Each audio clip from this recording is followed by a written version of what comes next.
ਸਤਿ ਸ਼੍ਰੀ ਅਕਾਲ। ਤੁਸੀਂ ਵੇਖ ਰਹੇ ਹੋ ਟੀਵੀ ਪੰਜਾਬ ਤੇ ਮੈਂ ਹਾਂ ਤੁਹਾਡੇ ਨਾਲ ਇੰਦਰਪ੍ਰੀਤ ਕੌਰ ਪੰਨੂ। ਖਬਰਾਂ ਦੇ ਇਸ ਬੁਲੇਟਿਨ ਦੇ ਵਿੱਚ ਤੁਹਾਡਾ ਸਵਾਗਤ ਹੈ। ਸਭ ਤੋਂ ਪਹਿਲਾਂ ਝਾਤ ਮਾਰਦੇ ਹਾਂ ਅੱਜ ਦੀਆਂ ਚੋਣਵੀਆਂ ਖਬਰਾਂ ਦੇ ਉੱਪਰ।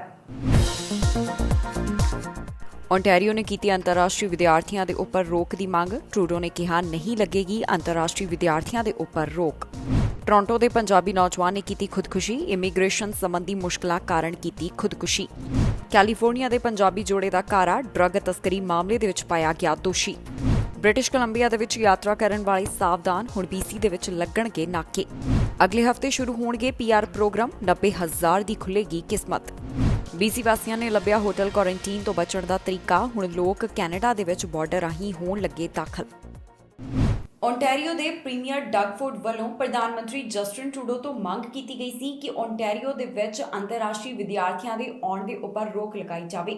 ਪ੍ਰਧਾਨ ਮੰਤਰੀ ਜਸਟਿਨ ਟਰੂਡੋ ਦਾ ਇਸ ਸੰਬੰਧੀ ਬਿਆਨ ਸਾਹਮਣੇ ਆਇਆ, ਜਿੱਥੇ ਉਹਨਾਂ ਨੇ ਕਿਹਾ ਕਿ ਅੰਤਰਰਾਸ਼ਟਰੀ ਵਿਦਿਆਰਥੀਆਂ ਦੇ ਆਉਣ ਦੇ ਉੱਪਰ ਜਾਣੀ ਕਿ ਉਹਨਾਂ ਦੇ ਦਾਖਲੇ ਦੇ ਉੱਪਰ ਰੋਕ ਨਹੀਂ ਲਗਾਈ ਜਾਵੇਗੀ। ਕੈਨੇਡਾ ਦੇ ਵਿੱਚ ਕੋਰੋਨਾ ਵਾਇਰਸ ਦੇ ਚੱਲਦਿਆਂ ਜਿਹੜੇ ਨਿਯਮ ਲਾਗੂ ਕੀਤੇ ਗਏ, ਜਾਣੀ ਜਿਹੜੀਆਂ ਸਖਤੀਆਂ ਕੀਤੀਆਂ ਗਈਆਂ, ਉਹਨਾਂ ਦੇ ਵਿੱਚੋਂ ਅੰਤਰਰਾਸ਼ਟਰੀ ਵਿਦਿਆਰਥੀਆਂ ਨੂੰ ਐਗਜ਼ੈਂਪਟ ਕੀਤਾ ਗਿਆ ਹੈ, ਜਾਣੀ ਕਿ ਬਾਹਰ ਰੱਖਿਆ ਗਿਆ ਹੈ।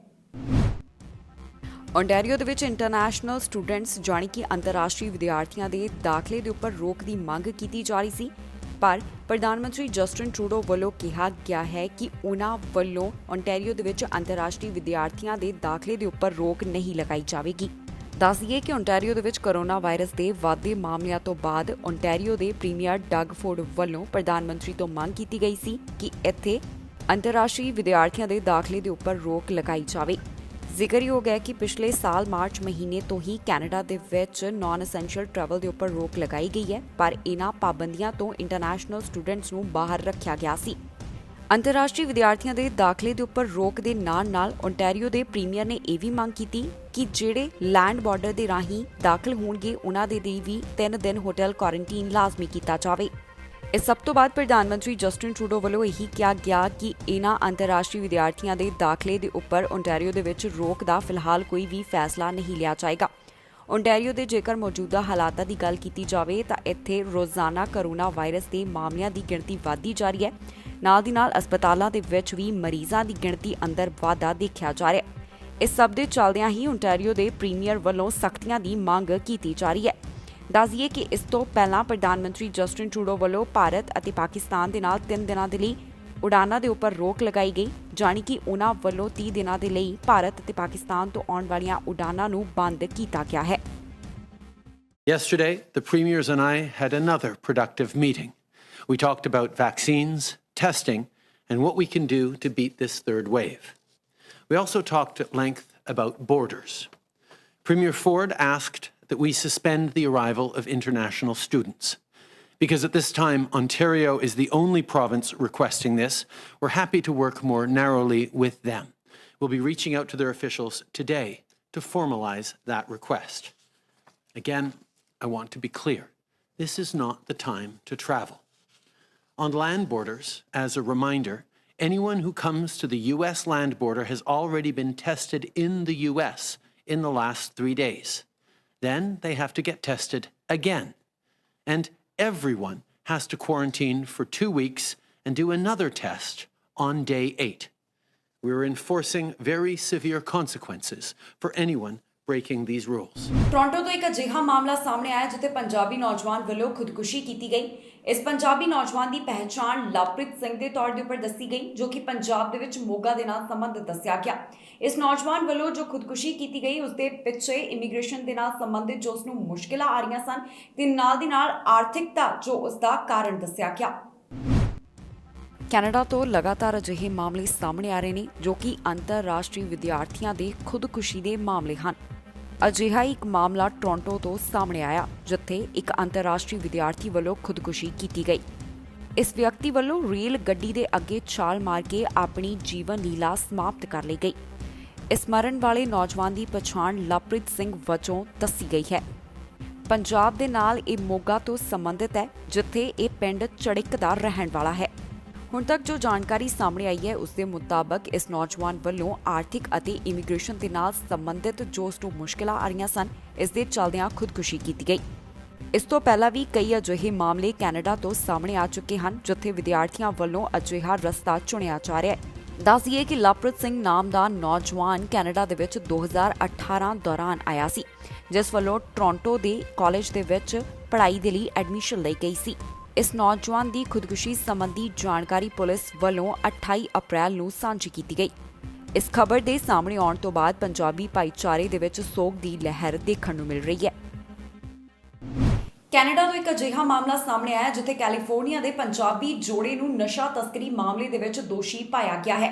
ਇਹਨਾਂ ਦੀ ਗ੍ਰਿਫਤਾਰੀ ਕਦੋਂ ਹੋਈ ਸੀ ਤੇ ਇਹਨਾਂ ਦੇ ਉੱਪਰ ਕਦੋਂ ਤੋਂ ਇਹ ਮਾਮਲਾ ਚੱਲ ਰਿਹਾ ਹੈ, ਸਾਰੀ ਜਾਣਕਾਰੀ ਦੇਵਾਂਗੇ ਇਸ ਖਬਰ ਦੇ ਵਿੱਚ। ਕੈਨੇਡਾ ਤੋਂ ਇੱਕ ਅਜਿਹਾ ਮਾਮਲਾ ਸਾਹਮਣੇ ਆਇਆ ਜਿੱਥੇ ਡਰੱਗ ਤਸਕਰੀ ਦੇ ਦੋਸ਼ ਹੇਠ ਕੈਲੀਫੋਰਨੀਆ ਦੇ ਪੰਜਾਬੀ ਜੋੜੇ ਨੂੰ ਦੋਸ਼ੀ ਕਰਾਰ ਦਿੱਤਾ ਗਿਆ। ਦਰਅਸਲ ਇਹ ਮਾਮਲਾ ਕੈਨੇਡਾ ਦੇ ਸੂਬੇ ਐਲਬਰਟਾ ਦੇ ਨਾਲ ਸੰਬੰਧਿਤ ਹੈ, ਜਿੱਥੇ ਸਾਲ 2017 ਦੇ ਵਿੱਚ ਕੋਕੀਨ ਤਸਕਰੀ ਕਰਨ ਦੇ ਦੋਸ਼ ਹੇਠ ਕੈਲੀਫੋਰਨੀਆ ਦੇ ਪੰਜਾਬੀ ਜੋੜੇ ਨੂੰ ਇੱਕ ਅਦਾਲਤ ਵੱਲੋਂ ਦੋਸ਼ੀ ਕਰਾਰ ਦਿੱਤਾ ਗਿਆ ਸੀ। ਇਸ ਕੈਲੀਫੋਰਨੀਆ ਦੇ ਜੋੜੇ ਦਾ ਨਾਮ ਗੁਰਮਿੰਦਰ ਤੂਰ ਅਤੇ ਕਿਰਨਦੀਪ ਤੂਰ ਹੈ। ਇਹਨਾਂ ਦੋਹਾਂ ਨੂੰ ਸਾਲ 2017 ਦੇ ਵਿੱਚ ਕੈਨੇਡਾ ਅਮਰੀਕਾ ਬਾਰਡਰ ਦੇ ਉੱਪਰ 100 ਕਿਲੋ ਕੋਕੇਨ ਸਮੇਤ ਗ੍ਰਿਫਤਾਰ ਕੀਤਾ ਗਿਆ ਸੀ। ਇਹਨਾਂ ਦੋਹਾਂ ਨੂੰ ਉਦੋਂ ਗ੍ਰਿਫਤਾਰ ਕੀਤਾ ਗਿਆ ਸੀ ਜਦੋਂ ਇਹ ਟਰੱਕ ਰਾਹੀਂ ਕੈਨੇਡਾ ਦਾਖਲ ਹੋ ਰਹੇ ਸਨ। ਇਹ ਡਰੱਗ ਟਰੱਕ ਦੇ ਵਿੱਚੋਂ ਬਰਾਮਦ ਕੀਤਾ ਗਿਆ ਸੀ, ਜਿਸ ਦੀ ਕੀਮਤ ਉਸ ਸਮੇਂ 6 ਤੋਂ 8 ਮਿਲੀਅਨ ਡਾਲਰ ਬਣਦੀ ਸੀ। ਇਹਨਾਂ ਦੋਨਾਂ ਦੀ ਗ੍ਰਿਫਤਾਰੀ 2 ਦਸੰਬਰ 2017 ਨੂੰ ਹੋਈ ਸੀ, ਜਦੋਂ ਇਹਨਾਂ ਵੱਲੋਂ ਕੈਨੇਡਾ ਦੇ ਵਿੱਚ ਦਾਖਲ ਹੋਇਆ ਜਾ ਰਿਹਾ ਸੀ ਅਤੇ ਉਹਨਾਂ ਦੇ ਟਰੱਕ ਦੇ ਵਿੱਚ 100 ਕਿਲੋ ਦੇ ਕਰੀਬ ਕੋਕੇਨ ਬਰਾਮਦ ਕੀਤੀ ਗਈ ਸੀ। 3 ਸਾਲ ਅਦਾਲਤ ਦੀ ਕਾਰਵਾਈ ਚੱਲਦੀ ਰਹੀ, ਜਿਸ ਤੋਂ ਬਾਅਦ ਦੋਨਾਂ ਨੂੰ ਦੋਸ਼ੀ ਕਰਾਰ ਦਿੱਤਾ ਗਿਆ। ਇਹਨਾਂ ਸੰਬੰਧੀ 10 ਮਈ 2021 ਨੂੰ ਅਗਲਾ ਫੈਸਲਾ ਸੁਣਾਇਆ ਜਾਵੇਗਾ। ਜਾਣਕਾਰੀ ਦੇ ਲਈ ਦੱਸੀਏ ਕਿ ਕੈਨੇਡੀਅਨ ਬਾਰਡਰ ਸਰਵਿਸਿਜ਼ ਏਜੰਸੀ ਵੱਲੋਂ ਜੋ ਨਸ਼ਿਆਂ ਦੀ ਖੇਪ ਇਹਨਾਂ ਕੋਲੋਂ ਬਰਾਮਦ ਕੀਤੀ ਗਈ ਸੀ, ਉਹ ਐਲਬਰਟਾ ਦੇ ਇਤਿਹਾਸ ਦੇ ਵਿੱਚ ਨਸ਼ਿਆਂ ਦੀ ਸਭ ਤੋਂ ਵੱਡੀ ਖੇਪ ਸੀ। ਬ੍ਰਿਟਿਸ਼ ਕੋਲੰਬੀਆ ਦੇ ਵਿੱਚ ਜਿਹੜੇ ਵੀ ਟਰੈਵਲ ਕਰਨਗੇ, ਜਾਣੀ ਕਿ ਯਾਤਰਾ ਕਰਨਗੇ, ਇਹ ਖਬਰ ਉਹਨਾਂ ਵਾਸਤੇ ਹੈ ਜਿੱਥੇ ਹੁਣ ਜੋ ਸਖਤੀ ਕੀਤੀ ਗਈ ਉਸੇ ਦੇ ਚੱਲਦਿਆਂ ਜਿਹੜੇ ਚੈੱਕ ਪੁਆਇੰਟਸ ਨੇ, ਜਾਣੀ ਨਾਕੇ ਇੱਥੇ ਲਗਾਏ ਜਾ ਰਹੇ ਨੇ, ਜਿੱਥੇ ਆਉਣ ਜਾਣ ਵਾਲੇ ਤੋਂ ਪੁੱਛਿਆ ਜਾਵੇਗਾ ਕਿ ਉਹ ਬ੍ਰਿਟਿਸ਼ ਕੋਲੰਬੀਆ ਦੇ ਵਿੱਚ ਕਿਉਂ ਯਾਤਰਾ ਕਰਨ ਆਇਆ। ਉਹਨਾਂ ਦੇ ਜਿਹੜੇ ਡਾਕੂਮੈਂਟਸ ਨੇ ਉਹ ਵੀ ਪੁੱਛੇ ਜਾਣਗੇ, ਡਰਾਈਵਰ ਦਾ ਨਾਮ ਵੀ ਪੁੱਛਿਆ ਜਾਏਗਾ। ਬਾਕੀ ਸਾਰੀ ਜਾਣਕਾਰੀ ਇਸ ਖਬਰ ਦੇ ਵਿੱਚ ਸਾਂਝੀ ਕਰਾਂਗੇ। ਬ੍ਰਿਟਿਸ਼ ਕੋਲੰਬੀਆ ਤੋਂ ਅਪਡੇਟ ਸਾਹਮਣੇ ਆਈ ਹੈ ਜਿੱਥੇ ਟਰੈਵਲ ਸੰਬੰਧੀ ਪਾਬੰਦੀਆਂ ਲਾਗੂ ਕਰਨ ਦੇ ਲਈ ਸਾਈਟ ਸਪੈਸੀਫਿਕ ਰੋਡ ਚੈੱਕ ਲਗਾਏ ਜਾ ਰਹੇ ਹਨ। ਦਰਅਸਲ 3 ਖੇਤਰਾਂ ਦੇ ਵਿੱਚ ਨਾਨ ਐਸੈਂਸ਼ੀਅਲ ਟਰੈਵਲ ਦੇ ਉੱਪਰ ਰੋਕ ਦੇ ਲਈ ਐਨਰਜੀ ਪ੍ਰੋਗਰਾਮ ਐਕਟ ਦਾ ਆਦੇਸ਼ ਦਿੱਤਾ ਗਿਆ ਅਤੇ ਇਹ 3 ਖੇਤਰ ਹਨ: lower mainland and Fraser valley, Vancouver island, Northern interior. ਇਸ ਸੰਬੰਧੀ ਜਾਣਕਾਰੀ ਡਾਕਟਰ ਬੋਨੀ ਹੈਨਰੀ ਅਤੇ ਸੋਲਿਸਿਟਰ ਜਨਰਲ ਮਾਈਕ ਵੱਲੋਂ ਸਾਂਝੀ ਕੀਤੀ ਗਈ, ਜਿੱਥੇ ਉਹਨਾਂ ਨੇ ਦੱਸਿਆ ਹੈ ਕਿ ਟਰੈਵਲ ਸੰਬੰਧੀ ਪਾਬੰਦੀਆਂ ਨੂੰ ਲਾਗੂ ਕਰਨ ਦੇ ਲਈ ਸਾਈਟ ਸਪੈਸੀਫਿਕ ਰੋਡ ਚੈੱਕ ਲਾਗੂ ਕੀਤੇ ਜਾਣਗੇ। ਜੇਕਰ 3 ਖੇਤਰਾਂ ਦੇ ਵਿੱਚ ਕੋਈ ਵੀ ਨਾਨ ਐਸੈਂਸ਼ੀਅਲ ਟਰੈਵਲ ਕਰਦਾ ਪਾਇਆ ਜਾਵੇਗਾ ਤਾਂ ਉਸ ਵਿਅਕਤੀ ਨੂੰ $575 ਦਾ ਜੁਰਮਾਨਾ ਲਗਾਇਆ ਜਾਵੇਗਾ। ਇਸ ਦੇ ਨਾਲ ਹੀ ਵੱਖੋ ਵੱਖਰੇ ਰੀਜਨਲ ਜ਼ੋਨਸ ਨੂੰ ਜੋੜਨ ਵਾਲੇ ਹਾਈਵੇਜ਼ ਤੇ ਰੋਡ ਚੈੱਕ ਲਗਾਏ ਜਾ ਸਕਦੇ ਹਨ। ਰੋਡ ਚੈੱਕ ਵੈਂਕੂਵਰ ਡਾਊਨਟਾਊਨ ਜਾਂ ਅਜਿਹੇ ਕਿਸੇ ਹੋਰ ਕਮਰਸ਼ੀਅਲ ਜਗ੍ਹਾ ਦੇ ਉੱਪਰ ਨਹੀਂ ਮਿਲਣਗੇ। ਜੇਕਰ ਰੋਡ ਚੈੱਕ ਦੇ ਉੱਪਰ ਆਫੀਸਰ ਦੇ ਨਿਰਦੇਸ਼ ਨਹੀਂ ਮੰਨੇ ਜਾਣਗੇ ਤਾਂ $230 ਦਾ ਜੁਰਮਾਨਾ ਹੋ ਸਕਦਾ ਹੈ। ਜਿਹੜੇ ਰੋਡ ਚੈੱਕ ਲਗਾਏ ਜਾਣਗੇ ਉੱਥੇ ਆਫੀਸਰਸ ਦੇ ਵੱਲੋਂ ਤੁਹਾਨੂੰ ਜ਼ਰੂਰੀ ਚੀਜ਼ਾਂ ਪੁੱਛੀਆਂ ਜਾ ਸਕਦੀਆਂ ਹਨ, ਜਾਣੀ ਕਿ ਆਫੀਸਰ ਵਾਹਨ ਚਾਲਕ ਦਾ ਨਾਮ, ਲਾਇਸੈਂਸ ਅਤੇ ਡਾਕੂਮੈਂਟਸ, ਇਸ ਦੇ ਨਾਲ ਹੀ ਘਰ ਦੇ ਪਤੇ ਬਾਰੇ ਪੁੱਛ ਸਕਦਾ ਹੈ। ਪਰ ਜੇਕਰ ਆਫੀਸਰ ਨੂੰ ਲੱਗੇਗਾ ਕਿ ਵਾਹਨ ਚਲਾਉਣ ਵਾਲਾ ਆਪਣੇ ਹੈਲਥ ਅਥਾਰਟੀ ਜ਼ੋਨ ਤੋਂ ਕਿਸੇ ਹੋਰ ਜ਼ੋਨ ਦੇ ਵਿੱਚ ਦਾਖਲ ਹੋਣ ਜਾ ਰਿਹਾ ਤਾਂ ਉਹਨਾਂ ਨੂੰ ਅਜਿਹਾ ਨਾ ਕਰਨ ਦੇ ਬਾਰੇ ਕਿਹਾ ਜਾ ਸਕਦਾ ਹੈ। ਯਾਤਰਾ ਕਰਨ ਵਾਲੇ ਨੂੰ ਪੁੱਛਿਆ ਜਾਵੇਗਾ ਕਿ ਉਸ ਵੱਲੋਂ ਇਹ ਯਾਤਰਾ ਕਿਉਂ ਕੀਤੀ ਜਾ ਰਹੀ ਹੈ, ਜਾਣੀ ਕਿ ਯਾਤਰਾ ਸੰਬੰਧੀ ਕਾਰਨ ਉਸ ਕੋਲੋਂ ਪੁੱਛਿਆ ਜਾਵੇਗਾ। ਇਹਨਾਂ ਨਵੇਂ ਨਿਯਮਾਂ ਦੇ ਮੁਤਾਬਕ ਜਿਹੜਾ ਕੋਈ ਵੀ ਕਿਸੇ ਜ਼ਰੂਰੀ ਕੰਮ ਦੇ ਲਈ ਬਾਹਰ ਜਾਏਗਾ ਜਾਂ ਫਿਰ ਯਾਤਰਾ ਕਰੇਗਾ, ਉਸ ਨੂੰ ਯਾਤਰਾ ਕਰਨ ਤੋਂ ਨਹੀਂ ਰੋਕਿਆ ਜਾਵੇਗਾ। ਕੈਨੇਡਾ ਇਮੀਗ੍ਰੇਸ਼ਨ ਵਿਭਾਗ ਵੱਲੋਂ ਜਿਹੜੇ ਪੀਆਰ ਦੇ ਨਾਲ ਸੰਬੰਧਿਤ ਨਵੇਂ ਪ੍ਰੋਗਰਾਮ ਐਲਾਨੇ ਗਏ ਸਨ, ਉਹਨਾਂ ਦੀ ਸ਼ੁਰੂਆਤ ਜਾਣੀ ਕਿ ਉਹ ਅਗਲੇ ਹਫ਼ਤੇ ਤੋਂ ਲਾਂਚ ਕੀਤੇ ਜਾ ਰਹੇ ਹਨ। ਇਹਨਾਂ ਦੇ ਤਹਿਤ 90,000 ਦੇ ਕਰੀਬ ਜਿਹੜੇ ਐਸੈਂਸ਼ੀਅਲ ਵਰਕਰ ਅਤੇ ਇੰਟਰਨੈਸ਼ਨਲ ਗ੍ਰੈਜੂਏਟਸ ਨੇ, ਉਹਨਾਂ ਨੂੰ ਕੈਨੇਡਾ ਦੇ ਵਿੱਚ ਪੀਆਰ ਹਾਸਲ ਕਰਨ ਦਾ ਮੌਕਾ ਮਿਲੇਗਾ। ਕੈਨੇਡਾ ਦੇ ਵਿੱਚ ਜਿਹੜਾ ਇਮੀਗ੍ਰੇਸ਼ਨ ਸੰਬੰਧੀ 1 ਸਾਲ ਦਾ ਟਾਰਗੇਟ ਜਾਣੀ ਕਿ ਟੀਚਾ ਮਿੱਥਿਆ ਗਿਆ, ਜਿੱਥੇ ਕੈਨੇਡਾ ਵੱਲੋਂ ਕਿਹਾ ਗਿਆ ਕਿ ਇਸ ਸਾਲ 4,01,000 ਦੇ ਕਰੀਬ ਜਿਹੜੇ ਪੀਆਰ ਨੇ ਉਹਨਾਂ ਦਾ ਸਵਾਗਤ ਕੀਤਾ ਜਾਵੇਗਾ। ਇਸ ਨੂੰ ਲੈ ਕੇ ਜਿਹੜਾ ਇਮੀਗ੍ਰੇਸ਼ਨ ਵਿਭਾਗ ਹੈ ਕਾਫੀ ਜ਼ਿਆਦਾ ਗੰਭੀਰ ਨਜ਼ਰ ਆ ਰਿਹਾ ਹੈ, ਕਿਉਂਕਿ ਕਰੋਨਾ ਵਾਇਰਸ ਦੇ ਚੱਲਦਿਆਂ ਪਾਬੰਦੀਆਂ ਲੱਗੀਆਂ ਗਈਆਂ ਨੇ। ਇਸੇ ਕਰਕੇ ਉਹਨਾਂ ਵੱਲੋਂ ਜਿਹੜੇ ਇਸ ਸਮੇਂ ਕੈਨੇਡਾ ਦੇ ਵਿੱਚ ਨੇ, ਉਹਨਾਂ ਨੂੰ ਮੌਕਾ ਦਿੱਤਾ ਜਾ ਰਿਹਾ ਹੈ ਪੀਆਰ ਹਾਸਲ ਕਰ ਲੈਣ। ਕੈਨੇਡਾ ਦੇ ਨਵੇਂ ਪੀਆਰ ਸਟ੍ਰੀਮ ਅਗਲੇ ਹਫ਼ਤੇ ਲਾਂਚ ਹੋਣਗੇ।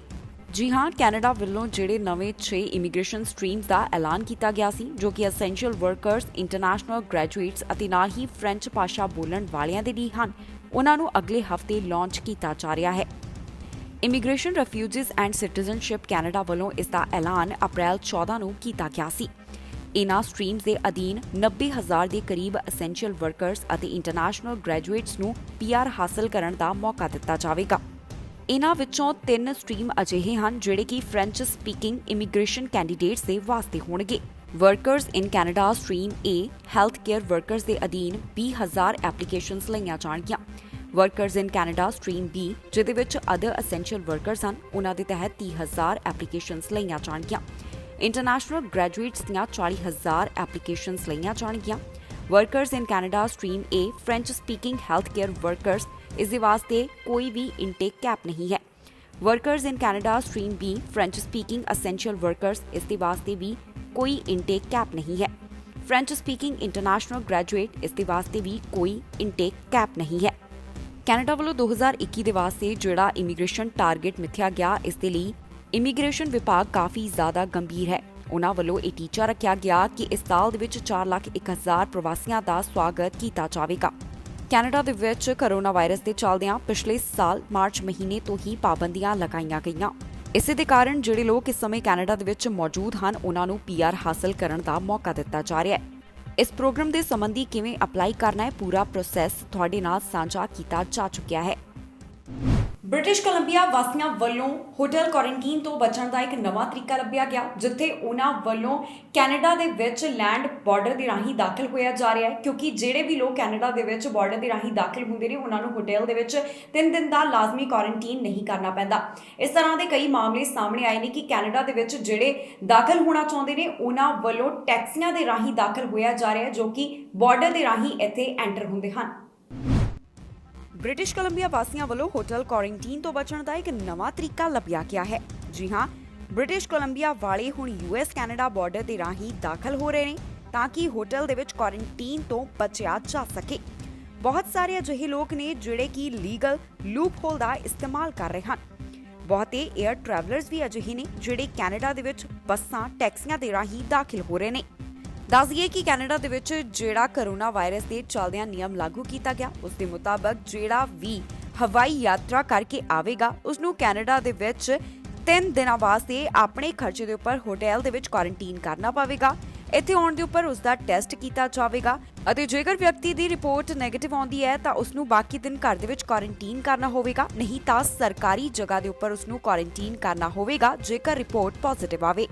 ਪਰ ਦੂਜੇ ਪਾਸੇ ਜੇਕਰ ਕੋਈ ਕੈਨੇਡਾ ਬਾਰਡਰ ਰਾਹੀਂ ਦਾਖਲ ਹੁੰਦਾ ਹੈ ਤਾਂ ਉਸ ਦੇ ਉੱਪਰ ਹੋਟਲ ਦੇ ਵਿੱਚ 3 ਦਿਨਾਂ ਦਾ ਲਾਜ਼ਮੀ ਕੁਆਰੰਟਾਈਨ ਲਾਗੂ ਨਹੀਂ ਹੁੰਦਾ। ਇਸ ਸਭ ਦੇ ਚੱਲਦਿਆਂ ਬਹੁਤ ਸਾਰੇ ਅਜਿਹੇ ਟੈਕਸੀ ਚਲਾਉਣ ਵਾਲੇ ਹਨ ਜਿਨ੍ਹਾਂ ਵੱਲੋਂ ਆਪਣਾ ਤਜਰਬਾ ਸਾਂਝਾ ਕੀਤਾ ਜਾ ਰਿਹਾ ਹੈ, ਜਿਨ੍ਹਾਂ ਵੱਲੋਂ ਦੱਸਿਆ ਜਾ ਰਿਹਾ ਹੈ ਕਿ ਕਿਸ ਤਰ੍ਹਾਂ 에ਅਰਪੋਰਟ ਤੋਂ ਮੈਟਰੋ ਵੈਂਕੂਵਰ ਤੱਕ ਅੱਜਕੱਲ ਉਹਨਾਂ ਦਾ ਰੋਜ਼ ਦਾ ਆਉਣਾ ਜਾਣਾ ਲੱਗਿਆ ਹੋਇਆ ਹੈ, ਕਿਉਂਕਿ ਲੋਕਾਂ ਵੱਲੋਂ ਹੋਟਲ ਕੁਆਰੰਟਾਈਨ ਤੋਂ ਬਚਣ ਦੇ ਲਈ ਕੈਨੇਡਾ US ਬਾਰਡਰ ਰਾਹੀਂ ਦਾਖਲ ਹੋਣ ਦਾ ਇੱਕ ਰਸਤਾ ਲੱਭ ਲਿਆ ਗਿਆ ਹੈ। ਫਾਈਜ਼ਰ ਵੈਕਸੀਨ ਵੱਲੋਂ ਯੂਰਪੀ ਸੰਘ ਯਾਨੀ ਕਿ ਯੂਰਪੀਅਨ ਯੂਨੀਅਨ ਤੋਂ ਮੰਗ ਕੀਤੀ ਜਾ ਰਹੀ ਹੈ, ਜਿੱਥੇ ਉਹਨਾਂ ਵੱਲੋਂ ਕਿਹਾ ਜਾ ਰਿਹਾ ਹੈ ਕਿ 12 ਸਾਲ ਤੋਂ 15 ਸਾਲ ਵਾਲਿਆਂ ਦੇ ਉੱਪਰ ਯਾਨੀ ਕਿ ਇਹਨਾਂ ਉਮਰ ਦੇ ਬੱਚਿਆਂ ਦੇ ਉੱਪਰ ਵੈਕਸੀਨ ਲਗਾਉਣ ਦੀ ਮਨਜ਼ੂਰੀ ਦਿੱਤੀ ਜਾਵੇ। ਇੱਕ ਸਟੱਡੀ ਇਸ ਵੈਕਸੀਨ ਕੰਪਨੀ ਵੱਲੋਂ ਕਰਵਾਈ ਗਈ ਸੀ, ਜਿਸ ਦੇ ਵਿੱਚ ਇਹ ਟੀਕਾ ਇਹਨਾਂ ਬੱਚਿਆਂ ਦੇ ਉੱਪਰ ਵੀ ਸੁਰੱਖਿਅਤ ਪਾਇਆ ਗਿਆ। ਫਾਈਜ਼ਰ ਵੈਕਸੀਨ ਵੱਲੋਂ ਯੂਰਪੀਅਨ ਯੂਨੀਅਨ ਤੋਂ ਇੱਕ ਖਾਸ ਮੰਗ ਕੀਤੀ ਜਾ ਰਹੀ ਹੈ। ਇਹ ਮੰਗ ਕੀਤੀ ਜਾ ਰਹੀ ਹੈ ਕਿ 12 ਸਾਲ ਤੋਂ 15 ਸਾਲ ਦੇ ਬੱਚਿਆਂ ਦੇ ਲਈ ਟੀਕੇ ਨੂੰ ਅਪਰੂਵ ਕੀਤਾ ਜਾਵੇ। ਦੱਸੀਏ ਕਿ ਫਾਈਜ਼ਰ ਅਤੇ ਬਾਇਓਟੈਕ ਵੱਲੋਂ ਯੂਰਪੀਅਨ ਯੂਨੀਅਨ ਤੋਂ ਇਹ ਮੰਗ ਕੀਤੀ ਜਾ ਰਹੀ ਹੈ ਕਿ ਜਿਹੜੇ ਬੱਚਿਆਂ ਦੀ ਉਮਰ 12 ਸਾਲ ਤੋਂ 15 ਸਾਲ ਦੇ ਵਿਚਕਾਰ ਹੈ, ਉਹਨਾਂ ਦੇ ਉੱਪਰ ਟੀਕਾ ਲਗਾਉਣ ਨੂੰ ਮਨਜ਼ੂਰੀ ਦਿੱਤੀ ਜਾਵੇ। ਫਾਈਜ਼ਰ ਅਤੇ ਬਾਇਓਟੈਕ ਵੱਲੋਂ ਆਪਣੀ ਮੰਗ ਯੂਰਪੀਅਨ ਯੂਨੀਅਨ ਨੂੰ ਭੇਜੀ ਜਾ ਚੁੱਕੀ ਹੈ। ਇਸ ਤੋਂ ਪਹਿਲਾਂ ਫਾਈਜ਼ਰ ਇੱਕ ਸਟੱਡੀ ਕਰਵਾ ਚੁੱਕਿਆ ਹੈ ਜੋ ਕਿ 2000 ਤੋਂ ਵੱਧ ਦੇ ਉੱਪਰ ਕੀਤੀ ਗਈ ਸੀ। ਇਸ ਸਟੱਡੀ ਦੇ ਦੌਰਾਨ ਇਹ ਨਤੀਜਾ ਸਾਹਮਣੇ ਆਇਆ ਕਿ 12 ਸਾਲ ਤੋਂ 15 ਸਾਲ ਵਾਲਿਆਂ ਦੇ ਉੱਪਰ ਵੀ ਫਾਈਜ਼ਰ ਵੈਕਸੀਨ ਪੂਰੀ ਤਰ੍ਹਾਂ ਦੇ ਨਾਲ ਸੁਰੱਖਿਅਤ ਹੈ। ਇਸ ਸਟੱਡੀ ਦੇ ਦੌਰਾਨ ਕਿਸੇ ਦੇ ਉੱਪਰ ਵੀ ਕੋਈ ਮਾੜੇ ਪ੍ਰਭਾਵ ਦਿਖਾਈ ਨਹੀਂ ਦਿੱਤੇ। ਇਸ ਤੋਂ ਪਹਿਲਾਂ ਫਾਈਜ਼ਰ ਵੱਲੋਂ ਐਮਰਜੈਂਸੀ ਵਰਤੋਂ ਦੇ ਲਈ ਵੀ ਬੇਨਤੀ ਕੀਤੀ ਗਈ ਸੀ। ਉਧਰ ਦੱਸ ਦਈਏ ਕਿ ਦਸੰਬਰ ਮਹੀਨੇ ਤੋਂ ਹੀ EMA ਵੱਲੋਂ ਫਾਈਜ਼ਰ ਵੈਕਸੀਨ ਨੂੰ ਅਪਰੂਵ ਕੀਤਾ ਗਿਆ ਸੀ। ਫਾਈਜ਼ਰ ਵੈਕਸੀਨ ਅਪਰੂਵ ਕੀਤੇ ਜਾਣ ਵਾਲੀ ਪਹਿਲੀ ਵੈਕਸੀਨ ਸੀ ਜੋ ਕਿ 16 ਸਾਲ ਅਤੇ ਇਸ ਤੋਂ ਵੱਧ ਉਮਰ ਵਾਲਿਆਂ ਦੇ ਲਈ ਮਨਜ਼ੂਰ ਕੀਤੀ ਗਈ ਸੀ। ਦੱਸੀਏ ਕਿ ਫਾਈਜ਼ਰ ਟੀਕਾ 27 ਨੇਸ਼ਨਸ ਦੇ ਲਈ ਅਪਰੂਵ ਹੋਇਆ ਸੀ। ਹੁਣ ਵੱਖ-ਵੱਖ ਦੇਸ਼ਾਂ ਦੇ ਵਿੱਚ ਫਾਈਜ਼ਰ ਟੀਕਾ ਲਗਾਇਆ ਜਾ ਰਿਹਾ, ਪਰ ਇਸ ਮੌਜੂਦਾ ਸਮੇਂ ਦੇ ਵਿੱਚ ਜਿਨ੍ਹਾਂ ਦੀ ਵੀ ਉਮਰ 16 ਸਾਲ ਤੋਂ ਵੱਧ ਹੈ ਉਹਨਾਂ ਨੂੰ ਇਹ ਸ਼ਾਟਸ ਲਗਾਏ ਜਾ ਰਹੇ ਸਨ। ਪਰ ਹੁਣ ਮੰਗ ਕੀਤੀ ਜਾ ਰਹੀ ਹੈ ਕਿ ਜਿਸ ਤਰ੍ਹਾਂ ਸਟੱਡੀ ਦੇ ਵਿੱਚ ਇਹ ਟੀਕਾ ਸੁਰੱਖਿਅਤ ਪਾਇਆ ਗਿਆ, 12 ਸਾਲ ਤੋਂ 15 ਸਾਲ ਦੇ ਬੱਚਿਆਂ ਨੂੰ ਲਗਾਉਣ ਦੀ ਵੀ ਮਨਜ਼ੂਰੀ ਦਿੱਤੀ ਜਾਵੇ। ਕੋਰੋਨਾ ਵਾਇਰਸ ਦੇ ਚੱਲਦਿਆਂ ਐਲਬਰਟਾ ਵੱਲੋਂ ਸਖਤੀਆਂ ਦਾ ਐਲਾਨ ਕੀਤਾ ਗਿਆ। ਐਲਬਰਟਾ ਵੱਲੋਂ ਹੌਟ ਸਪੌਟਸ ਦੇ ਵਾਸਤੇ ਸਖਤੀਆਂ ਲਾਗੂ ਕੀਤੀਆਂ ਜਾ ਰਹੀਆਂ ਹਨ। ਕਿਹੜੀਆਂ ਸਖਤੀਆਂ ਉਹਨਾਂ ਵੱਲੋਂ ਐਲਾਨੀਆਂ ਗਈਆਂ ਦੱਸਾਂਗੇ ਇਸ ਖਬਰ ਦੇ ਵਿੱਚ। ਕੈਨੇਡਾ ਦੇ ਵਿੱਚ ਕੋਰੋਨਾ ਵਾਇਰਸ ਦੇ ਵਧਦੇ ਮਾਮਲਿਆਂ ਨੂੰ ਧਿਆਨ ਵਿੱਚ ਰੱਖਦਿਆਂ ਹੋਰ ਵੀ ਜ਼ਿਆਦਾ ਸਖਤੀਆਂ ਕੀਤੀਆਂ ਜਾ ਰਹੀਆਂ ਨੇ। ਵੱਖ-ਵੱਖ ਪ੍ਰੋਵਿੰਸਸ ਵੱਲੋਂ ਨਵੇਂ ਐਲਾਨ ਕੀਤੇ ਜਾ ਰਹੇ ਨੇ। ਅਜਿਹਾ ਹੀ ਐਲਬਰਟਾ ਦੇ ਵਿੱਚ ਵੀ ਦੇਖਣ ਨੂੰ ਮਿਲਿਆ, ਜਿੱਥੇ ਹੌਟ ਸਪੌਟਸ ਦੇ ਵਾਸਤੇ ਨਵੀਆਂ ਪਾਬੰਦੀਆਂ ਲਗਾਈਆਂ ਗਈਆਂ। ਇਸ ਪਾਬੰਦੀਆਂ ਦਾ ਐਲਾਨ ਪ੍ਰੀਮੀਅਰ ਜੇਸਨ ਕੈਨੀ ਵੱਲੋਂ ਕੀਤਾ ਗਿਆ, ਜਿੱਥੇ ਉਹਨਾਂ ਨੇ ਕਿਹਾ ਕਿ ਹੌਟ ਸਪੌਟਸ ਦੇ ਵਿੱਚ ਸੋਮਵਾਰ ਤੋਂ ਹੀ ਐਟ ਹੋਮ ਲਰਨਿੰਗ ਹੋਵੇਗੀ, ਜਾਣੀ ਕਿ ਹੌਟ ਸਪੌਟਸ ਦੇ ਵਿੱਚ ਜਿਹੜੇ ਵਿਦਿਆਰਥੀ ਨੇ ਉਹ ਸਕੂਲ ਦੇ ਵਿੱਚ ਨਹੀਂ ਜਾਣਗੇ। ਹੁਣ ਜਿਹੜੀਆਂ ਵੀ ਅੱਗੇ ਹਦਾਇਤਾਂ ਦੇ ਬਾਰੇ ਜਾਣਕਾਰੀ ਤੁਹਾਨੂੰ ਦੇਣ ਜਾ ਰਹੇ ਹਾਂ, ਯਾਦ ਰਹੇ ਕਿ ਇਹ ਸਾਰੀਆਂ ਹੌਟ ਸਪੌਟਸ ਦੇ ਉੱਪਰ ਹੀ ਲਾਗੂ ਹੁੰਦੀਆਂ ਹਨ। ਜਿੱਥੇ ਕੋਰੋਨਾ ਵਾਇਰਸ ਦੇ ਮਾਮਲੇ ਵੱਧ ਹਨ, ਉੱਥੇ ਕਰਫਿਊ ਲਗਾਇਆ ਜਾਵੇਗਾ। ਇੰਡੋਰ ਫਿਟਨੈਸ ਅਤੇ ਇੰਡੋਰ ਸਪੋਰਟਸ ਹੌਟ ਸਪੌਟਸ ਦੇ ਵਿੱਚ ਬੰਦ ਕੀਤੇ ਜਾ ਰਹੇ ਹਨ। ਦੱਸ ਦਈਏ ਕਿ ਇਹ ਨਵੀਆਂ ਪਾਬੰਦੀਆਂ ਜਿਹੜੀਆਂ ਲਗਾਈਆਂ ਜਾ ਰਹੀਆਂ ਹਨ, ਇਹ 2 ਹਫ਼ਤਿਆਂ ਦੇ ਲਈ ਲਾਗੂ ਰਹਿਣਗੀਆਂ। ਐਲਬਰਟਾ ਹੈਲਥ ਸਰਵਿਸਿਜ਼ ਨੇ ਦੱਸਿਆ ਹੈ ਕਿ ਐਡਮੌਂਟਨ ਜ਼ੋਨ ਦੇ ਵਿੱਚ 19 ICU ਬੈੱਡ ਐਡ ਕੀਤੇ ਗਏ। ਵੀਰਵਾਰ ਨੂੰ 11 ਬੈੱਡ ਐਡ ਕੀਤੇ ਗਏ ਸਨ। ਸੋ ਜਿੱਥੇ ਕੋਰੋਨਾ ਵਾਇਰਸ ਦੇ ਮਾਮਲੇ ਵਧ ਰਹੇ ਹਨ, ਉੱਧਰ ਹੀ ਐਲਬਰਟਾ ਵੱਲੋਂ ਇਹਨਾਂ ਮਾਮਲਿਆਂ ਦੇ ਉੱਪਰ ਕਾਬੂ ਪਾਉਣ ਦੇ ਲਈ ਅਜਿਹੀਆਂ ਸਖਤੀਆਂ ਦਾ ਐਲਾਨ ਕੀਤਾ ਜਾ ਰਿਹਾ ਹੈ। ਇਹਨਾਂ ਪਾਬੰਦੀਆਂ ਨੂੰ ਇਸ ਕਰਕੇ ਲਗਾਇਆ ਜਾ ਰਿਹਾ ਹੈ ਤਾਂ ਕਿ ਲੋਕਾਂ ਨੂੰ ਇਸ ਵਾਇਰਸ ਤੋਂ ਸੁਰੱਖਿਅਤ ਰੱਖਿਆ ਜਾ ਸਕੇ। ਐਲਬਰਟਾ ਹੀ ਨਹੀਂ, ਕੈਨੇਡਾ ਦੇ ਹੋਰ ਵੀ ਕਈ ਪ੍ਰੋਵਿੰਸਸ ਨੇ ਜਿਨ੍ਹਾਂ ਨੇ ਮੁੜ ਤੋਂ ਜ਼ਿਆਦਾ ਸਖਤੀਆਂ ਦਾ ਐਲਾਨ ਕਰ ਦਿੱਤਾ ਹੈ। ਐਲਬਰਟਾ ਤੋਂ ਇੱਕ ਅਜਿਹਾ ਮਾਮਲਾ ਸਾਹਮਣੇ ਆਇਆ ਜਿੱਥੇ ਡਰਾਈਵਰ ਵੱਲੋਂ ਨਕਲੀ ਪਲੇਟ ਲਗਾਈ ਹੋਈ ਸੀ। ਉਸ ਵੱਲੋਂ ਕਾਗਜ਼ ਦੀ ਨੰਬਰ ਪਲੇਟ ਲਗਾਈ ਹੋਈ ਸੀ। ਪੁਲਿਸ ਆਫੀਸਰਸ ਦੇ ਵੱਲੋਂ ਜਦੋਂ ਜਾਂਚ ਕੀਤੀ ਗਈ ਤਾਂ ਉਹਨਾਂ ਨੂੰ ਪਤਾ ਚੱਲਿਆ ਕਿ ਇਹ ਨੰਬਰ ਪਲੇਟ ਨਕਲੀ ਹੈ, ਜਿਸ ਤੋਂ ਬਾਅਦ ਡਰਾਈਵਰ ਨੇ ਸਵੀਕਾਰ ਕੀਤਾ ਕਿ ਉਸਦੇ ਕੋਲ ਨਾ ਤੇ ਰਜਿਸਟ੍ਰੇਸ਼ਨ ਹੈ ਤੇ ਨਾ ਹੀ ਇੰਸ਼ੋਰੈਂਸ ਹੈ। ਉਸ ਤੋਂ ਬਾਅਦ ਪੁਲਿਸ ਨੇ ਇਸ ਨੂੰ ਡਰਾਈਵਰ ਨੂੰ ਵੱਡਾ ਜੁਰਮਾਨਾ ਤਾਂ ਲਗਾਇਆ, ਨਾਲ ਦੀ ਨਾਲ ਇਸ ਦੀ ਅਦਾਲਤ ਦੇ ਵਿੱਚ ਪੇਸ਼ੀ ਵੀ ਕੀਤੀ ਜਾਵੇਗੀ। ਡਰਾਈਵਰ ਨੂੰ ਪੇਪਰ ਲਾਇਸੈਂਸ ਪਲੇਟ ਲਗਾਉਣੀ ਕਾਫੀ ਜ਼ਿਆਦਾ ਮਹਿੰਗੀ ਪੈ ਗਈ, ਕਿਉਂਕਿ ਅਜਿਹਾ ਕਰਨ ਦੇ ਉੱਪਰ ਉਸ ਨੂੰ $2000 ਤੋਂ ਵੱਧ ਦਾ ਜੁਰਮਾਨਾ ਲਗਾਇਆ ਗਿਆ। ਇਹ ਡਰਾਈਵਰ ਜਿਸ ਨੂੰ ਜੁਰਮਾਨਾ ਲੱਗਾ ਉਹ ਐਲਬਰਟਾ ਦੇ ਨਾਲ ਸੰਬੰਧਿਤ ਦੱਸਿਆ ਗਿਆ। ਇਸ ਡਰਾਈਵਰ ਨੂੰ ਜੁਰਮਾਨਾ ਤਾਂ ਲਗਾਇਆ ਹੀ ਗਿਆ, ਪਰ ਹੁਣ ਉਸ ਦੀ ਅਦਾਲਤ ਦੇ ਵਿੱਚ ਵੀ ਪੇਸ਼ੀ ਹੋਵੇਗੀ। RCMP ਵੱਲੋਂ ਇਸ ਸੰਬੰਧੀ ਜਾਣਕਾਰੀ ਸਾਂਝੀ ਕੀਤੀ ਗਈ ਹੈ, ਜਿੱਥੇ ਉਹਨਾਂ ਨੇ ਦੱਸਿਆ ਕਿ ਇਹ ਡਰਾਈਵਰ ਪਿਛਲੇ ਹਫ਼ਤੇ ਕੁਈਨ ਐਲਿਜ਼ਾਬੈਥ II ਹਾਈਵੇ ਜਾ ਰਿਹਾ ਸੀ। ਜਦ RCMP ਟ੍ਰੈਫਿਕ ਮੈਂਬਰਸ ਨੇ ਇਸ ਨੂੰ ਰੋਕਿਆ ਅਤੇ ਦੇਖਿਆ ਕਿ ਇਸ ਵੱਲੋਂ ਪੇਪਰ ਦੀ ਲਾਇਸੈਂਸ ਪਲੇਟ ਲਗਾਈ ਹੋਈ ਹੈ। ਜਦੋਂ ਡਰਾਈਵਰ ਨੂੰ ਰੋਕਿਆ ਗਿਆ ਤਾਂ ਆਫੀਸਰਸ ਨੇ ਇਸ ਪਲੇਟ ਨੂੰ ਚੈੱਕ ਕੀਤਾ। ਪੁਲਿਸ ਡਾਟਾ ਦੇ ਵਿੱਚ ਚੈੱਕ ਕਰਨ ਤੋਂ ਬਾਅਦ ਪਤਾ ਚੱਲਿਆ ਕਿ ਇਹ ਪਲੇਟ ਨਕਲੀ ਸੀ। ਉਸ ਤੋਂ ਬਾਅਦ ਜਦੋਂ ਪੁਲਿਸ ਆਫੀਸਰਸ ਨੇ ਇਸ ਡਰਾਈਵਰ ਤੋਂ ਪੁੱਛਿਆ ਤਾਂ ਉਸਨੇ ਤੁਰੰਤ ਇਹ ਗੱਲ ਸਵੀਕਾਰ ਕਰ ਲਈ ਕਿ ਨਾ ਤੇ ਉਸ ਕੋਲ ਇੰਸ਼ੋਰੈਂਸ ਹੈ ਅਤੇ ਨਾ ਹੀ ਉਸਦੇ ਕੋਲ ਰਜਿਸਟ੍ਰੇਸ਼ਨ। ਇਹ ਜੋ ਪਲੇਟ ਉਸ ਵੱਲੋਂ ਲਗਾਈ ਹੋਈ ਸੀ, ਇਹ ਇੱਕ ਕਾਗਜ਼ ਦਾ ਟੁਕੜਾ ਸੀ। ਪੁਲਿਸ ਵੱਲੋਂ ਜਾਣਕਾਰੀ ਦਿੱਤੀ ਗਈ ਕਿ ਇਹ ਪਲੇਟ ਜਾਣੀ ਕਿ ਨੰਬਰ ਪਲੇਟ ਉਸ ਵੱਲੋਂ ਘਰ ਦੇ ਵਿੱਚ ਹੀ ਤਿਆਰ ਕੀਤੀ ਗਈ ਸੀ। ਇਸ ਸਭ ਦੇ ਚੱਲਦਿਆਂ ਹੁਣ ਉਸ ਨੂੰ ਜੁਰਮਾਨਾ ਤਾਂ ਲਗਾਇਆ ਗਿਆ, ਨਾਲ ਦੀ ਨਾਲ ਅਦਾਲਤ ਦੇ ਵਿੱਚ ਵੀ ਇਸ ਦੀ ਜਲਦ ਹੀ ਪੇਸ਼ੀ ਹੋਵੇਗੀ। ਐਸਟ੍ਰਾਜੈਨੇਕਾ ਵੈਕਸੀਨ ਵੱਲੋਂ ਆਪਣੀ ਸੇਲ ਦੇ ਨਾਲ ਸੰਬੰਧਿਤ ਜਾਣਕਾਰੀ ਸਾਂਝੀ ਕੀਤੀ ਗਈ ਹੈ, ਜਿੱਥੇ ਉਹਨਾਂ ਨੇ ਦੱਸਿਆ ਕਿ ਪਹਿਲੇ ਕੁਆਰਟਰ ਦੇ ਵਿੱਚ $275 ਮਿਲੀਅਨ ਦੀ ਸੇਲ ਹੋਈ ਹੈ। ਐਸਟ੍ਰਾਜੈਨੇਕਾ ਵੈਕਸੀਨ ਵੱਲੋਂ ਆਪਣੀ ਸੇਲ ਸੰਬੰਧੀ ਇੱਕ ਜਾਣਕਾਰੀ ਦਿੱਤੀ ਗਈ, ਜਿੱਥੇ ਉਹਨਾਂ ਨੇ ਦੱਸਿਆ ਕਿ ਪਹਿਲੇ ਕੁਆਰਟਰ ਦੇ ਦੌਰਾਨ $275 ਮਿਲੀਅਨ ਦੀ ਸੇਲ ਹੋਈ ਹੈ। ਇਸ ਦੇ ਨਾਲ ਹੀ ਐਸਟ੍ਰਾਜੈਨੇਕਾ ਵੱਲੋਂ ਦੱਸਿਆ ਗਿਆ ਕਿ ਅਪ੍ਰੈਲ ਮਹੀਨੇ ਉਹਨਾਂ ਵੱਲੋਂ 200 ਮਿਲੀਅਨ ਡੋਜ਼ਸ ਡਿਲੀਵਰ ਕੀਤੀਆਂ ਜਾਣਗੀਆਂ। ਇਸ ਦੇ ਨਾਲ ਹੀ ਉਮੀਦ ਕੀਤੀ ਜਾ ਰਹੀ ਹੈ ਕਿ ਦੂਸਰੇ ਕੁਆਰਟਰ ਦੇ ਦੌਰਾਨ ਸੇਲ ਹੋਰ ਵੀ ਜ਼ਿਆਦਾ ਵੱਧ ਹੋਵੇਗੀ। ਐਸਟ੍ਰਾਜੈਨੇਕਾ ਵੈਕਸੀਨ ਜਿਸ ਬਾਰੇ ਕਿਹਾ ਜਾ ਰਿਹਾ ਸੀ ਕਿ ਉਹਨਾਂ ਵੱਲੋਂ ਆਪਣੇ ਸ਼ਾਟਸ ਦੇ ਰਾਹੀਂ ਪ੍ਰੋਫਿਟ ਨਹੀਂ ਕਮਾਇਆ ਜਾਵੇਗਾ। ਇਸ ਆਕਸਫੋਰਡ ਯੂਨੀਵਰਸਿਟੀ ਵੱਲੋਂ ਤਿਆਰ ਕੀਤੇ ਗਏ ਵੈਕਸੀਨ ਵੱਲੋਂ ਆਪਣੀਆਂ ਫਾਈਨੈਂਸ਼ੀਅਲ ਡੀਟੇਲਸ ਸਾਂਝੀਆਂ ਕੀਤੀਆਂ ਗਈਆਂ ਹਨ। ਉਹਨਾਂ ਨੇ ਦੱਸਿਆ ਹੈ ਕਿ ਰੈਵਨਿਊ ਦੇ ਵਿੱਚ 68 ਮਿਲੀਅਨ ਡੋਜ਼ਸ ਦੀ ਡਿਲੀਵਰੀ ਨੂੰ ਸ਼ਾਮਲ ਕੀਤਾ ਗਿਆ ਹੈ। ਇਸ ਵਿੱਚ $224 ਮਿਲੀਅਨ ਦੀ ਯੂਰਪੀਅਨ ਸੇਲ ਹੈ, $43 ਮਿਲੀਅਨ ਦੀ ਐਮਰਜਿੰਗ ਮਾਰਕੀਟ ਅਤੇ $8 ਮਿਲੀਅਨ ਦੀ ਜੋ ਸੇਲ ਬਾਕੀ ਦੇਸ਼ਾਂ ਨੂੰ ਕੀਤੀ ਗਈ ਹੈ। ਜਿਹੜੀ 68 ਮਿਲੀਅਨ ਡੋਜ਼ਸ ਦੀ $275 ਮਿਲੀਅਨ ਦੀ ਸੇਲ ਬਾਰੇ ਜਾਣਕਾਰੀ ਦਿੱਤੀ ਗਈ। ਦੱਸਦੀਏ ਕਿ ਇੱਕ ਸ਼ਾਟ ਦੀ ਕੀਮਤ $4 ਹੈ। ਐਸਟ੍ਰਾਜੈਨੇਕਾ ਵੱਲੋਂ ਜਾਣਕਾਰੀ ਦਿੱਤੀ ਜਾ ਰਹੀ ਹੈ ਕਿ ਹੁਣ ਉਹਨਾਂ ਵੱਲੋਂ ਆਪਣੀ ਸ਼ਿਪਮੈਂਟ ਦੇ ਵਿੱਚ ਵਾਧਾ ਕੀਤਾ ਜਾਵੇਗਾ ਅਤੇ ਨਾਲ ਹੀ ਮੈਨੂਫੈਕਚਰਿੰਗ ਨੂੰ ਵੀ ਸੁਧਾਰਿਆ ਜਾ ਰਿਹਾ ਹੈ। ਉਹਨਾਂ ਦਾ ਟੀਚਾ ਹੋਵੇਗਾ ਕਿ ਇੱਕ ਮਹੀਨੇ ਅੰਦਰ 200 ਮਿਲੀਅਨ ਡੋਜ਼ਸ ਡਿਲੀਵਰ ਕੀਤੀਆਂ ਜਾਣ। ਕੈਨੇਡਾ ਦੇ ਵਿੱਚ ਪ੍ਰੋਜੈਕਟ ਸਟਾਕਸ ਚਲਾਇਆ ਗਿਆ ਸੀ, ਜਿਸ ਦੇ ਤਹਿਤ 5 ਜਣਿਆਂ ਨੂੰ ਗ੍ਰਿਫਤਾਰ ਕੀਤਾ ਗਿਆ। ਇਹਨਾਂ ਨੂੰ ਗ੍ਰਿਫਤਾਰ ਕੀਤਾ ਗਿਆ ਜਿੱਥੇ ਨਸ਼ੇ ਅਤੇ ਨਾਲ ਦੀ ਨਾਲ ਹਥਿਆਰ ਵੀ ਇਹਨਾਂ 5 ਜਣਿਆਂ ਤੋਂ ਬਰਾਮਦ ਹੋਏ। ਨਾਲ ਦੀ ਨਾਲ ਪੁਲਿਸ ਵੱਲੋਂ ਇਹਨਾਂ ਦੀ ਪਹਿਚਾਣ ਵੀ ਜਨਤਕ ਕੀਤੀ ਗਈ ਹੈ। ਕੈਨੇਡਾ ਦੇ ਵਿੱਚ ਇੱਕ ਵਾਰ ਫਿਰ ਤੋਂ ਨਸ਼ੇ ਦੇ ਮਾਮਲੇ ਦੇ ਵਿੱਚ ਕਈਆਂ ਨੂੰ ਗ੍ਰਿਫਤਾਰ ਕੀਤਾ ਗਿਆ। ਦਰਅਸਲ ਇੱਥੇ ਪ੍ਰੋਜੈਕਟ ਸਟਾਕਸ ਦੇ ਤਹਿਤ 5 ਜਣਿਆਂ ਨੂੰ ਨਸ਼ੇ ਅਤੇ ਹਥਿਆਰਾਂ ਦੇ ਨਾਲ ਗ੍ਰਿਫਤਾਰ ਕੀਤਾ ਗਿਆ।